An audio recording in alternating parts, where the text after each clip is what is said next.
The movie opens with a teen girl named Casey, sitting silently in a restaurant to celebrate her classmate's birthday. She's a loner who doesn't belong to any group of friends. Casey calls her guardians to ask them to pick her up from the restaurant. Meanwhile, Claire, the birthday girl, tells her father that she finds it tormenting to invite Casey out of pity, especially because Casey seems to get into a lot of trouble at school. Claire's father disregards her feelings and waits to see if Casey can ride home with her guardians.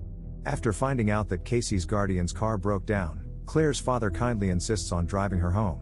Casey, Claire, and Claire's friend Marcia all get in the car together. Casey sits beside the driver, while the two girls chat as they move to the backseat. Claire's father pauses to open the car's trunk and begins unloading packs of food and gifts. Suddenly, an unknown man approaches him. The trunk closes loudly, and the man named Kevin takes the driver's seat. Casey, feeling confused and suspicious, nervously gazes at the man. The girls think that Kevin just got into the wrong car, but he puts on a mask and sprays the girls with something that makes them unconscious. Casey attempts to escape, but the man quickly knocks her unconscious. Casey regains consciousness in a dimly lit room with no windows, where Claire is timidly hugging Marcia. Then, the only door in the room opens, revealing Kevin, who enters and escorts Marcia away. After a brief moment, Marcia runs back into the room after she peed herself. She tells the others that Kevin wanted her to dance for him. Claire thinks they should fight back, but Casey calmly says that they need to find out why he's taken them before they decide on what to do. Casey then has a flashback of her childhood. In a restaurant, Casey's uncle, who was a big man called John, was sharing a hunting story with a 5-year-old Casey. Her father is also there dining with them. The brothers are hunters, and they want Casey to be able to hunt too. In the present, Dr. Karen Fletcher, who is in her psychotherapy clinic, watches the news about the 3 girls' disappearance. She opens her computer and notices that her patient, Barry, has scheduled an urgent appointment with her. It turns out that Kevin has multiple personalities, one of which is named Barry.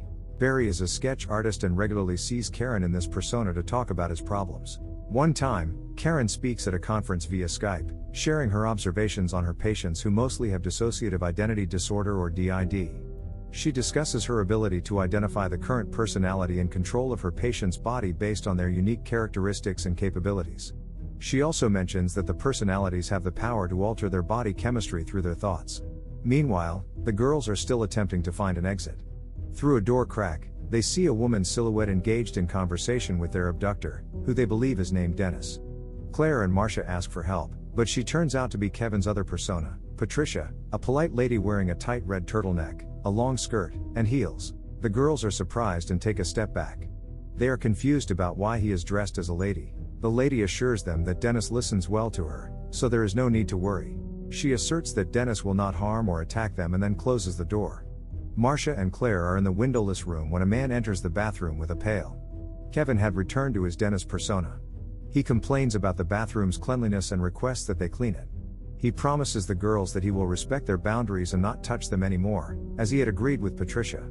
He mentions a sacred feast, leaving the girls wondering who will consume all 3 of them. That evening, Claire and Marcia wake Casey up and gesture towards the door. Another one of Kevin's alters is sitting happily in the open door. Hedwig is a 9-year-old playful and childish alter ego. The girls are now aware that these alter egos are real and Kevin isn't acting it out. They observe Hedwig's submissive and gullible nature and question him to gather information. Casey befriends him and he reveals that Dennis had been stalking Marcia and Claire for days and had planned the abduction for a long time. He tells the girls that he's in trouble because Patricia and Dennis are mad at him. Casey sees a chance to escape, so she tells Hedwig that Patricia and Dennis were lying to him and had intended to send Hedwig instead for the sacred feast. She convinces him that the girls in the room are Hedwig's babysitters who are willing to protect him from Patricia and Dennis. However, she emphasizes the urgency of teaching them the way out so that they can save him as well. Hedwig, being cynical, walks back to the door and closes it. Casey looks through the cracks and sees Hedwig struggling to unlock the second door. Then, the girls begin knocking on the drywall throughout the entire room. Claire discovers a vulnerable area in the ceiling and uses her heels to forcefully tear it apart. Hedwig wants to come back in, but Casey and Marcia hold the door while Claire climbs out the vent. Hedwig transforms into Dennis and forcefully opens the door. Claire climbs and moves across the ceiling while Dennis shouts and chases after her. She hides in a locker, but Dennis discovers her and tells her to come out. He tells Claire to take off her shirt because it's dirty, and locks her in a different room alone. He fixes the ceiling in Marcia and Casey's room and tells them that Claire will be kept separate from them. He also asks them to remove their skirts and sweaters. In the next scene, Karen has another session with Barry. Karen doubts that she is speaking to Barry due to his display of traits commonly associated with Kevin's other personalities. Barry clarifies that Dennis and Patricia are not replacing him due to their instability and inability to present themselves publicly. Karen believes that Kevin has a total of 23 identities, and she suspects that there might be an additional one called the Beast. Then, Barry switches to Dennis, who confirms that the Beast is a real entity. Karen and Jai, her assistant, watch the security footage outside the building, growing suspicious of Barry. There is a knocked-over trash bin with garbage spilled around it. A couple avoids the trash, while Dennis walks through it. Karen believes that this action was done on purpose. Meanwhile, Marcia realizes the importance of finding a way to escape while they are still alive. As Casey listens, she drifts into a daydream about herself as a child on a hunting trip with her father and Uncle John. Her father recently hunted and successfully killed a deer in the forest. Back in the present, Patricia invites Marcia and Casey to join her for a meal in the kitchen as a reward for their good behavior, unlike Claire, who is isolated. She instructs Marcia to remove her skirt and Casey to take off her shirt. In the dining room, Patricia begins making a sandwich. However, she becomes upset when she cuts it crookedly and decides to make another one. Marcia seizes the opportunity to hit Patricia's back with a chair and quickly escapes to seek assistance. Patricia catches Casey attempting to run and instructs her to return to her room. Marcia is eventually caught and placed in a separate room, isolated from others. Later, Hedwig enters Casey's room, looking to play and have a conversation. He asks to kiss her, and despite not wanting it, she agrees. Hedwig mentions his music collection and dancing to Kanye West songs.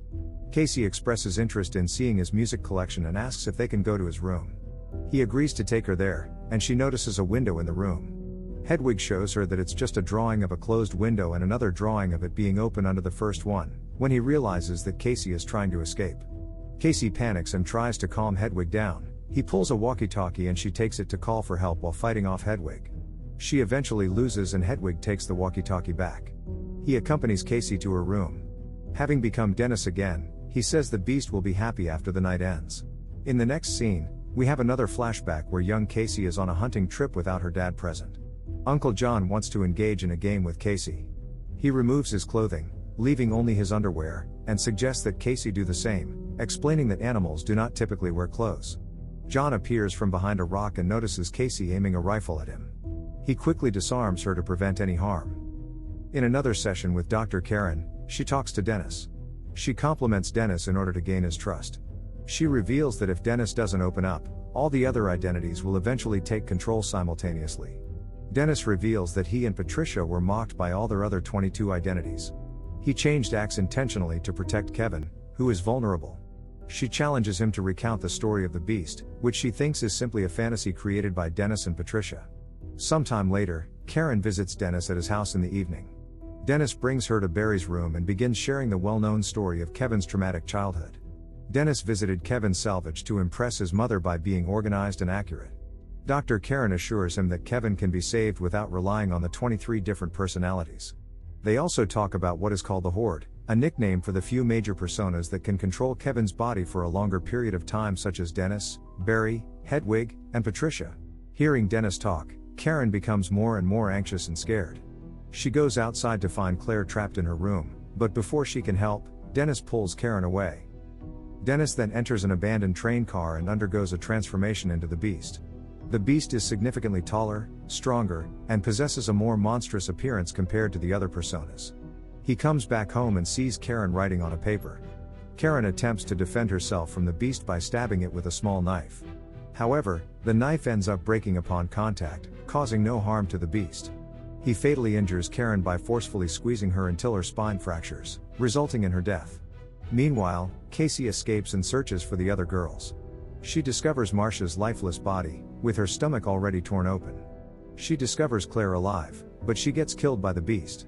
Casey discovers a paper with Karen's writing that says say his name, Kevin Wendell Crumb, while attempting to flee. When Casey shouts Kevin's full name repeatedly, the Beast finds her but changes back to Kevin. In a quick flashback, Kevin's mother angrily scolds him using his full name, blaming him for creating a mess. Casey informs Kevin that he is responsible for the deaths of Claire, Marcia, and Karen, as Kevin has no recollection of his actions.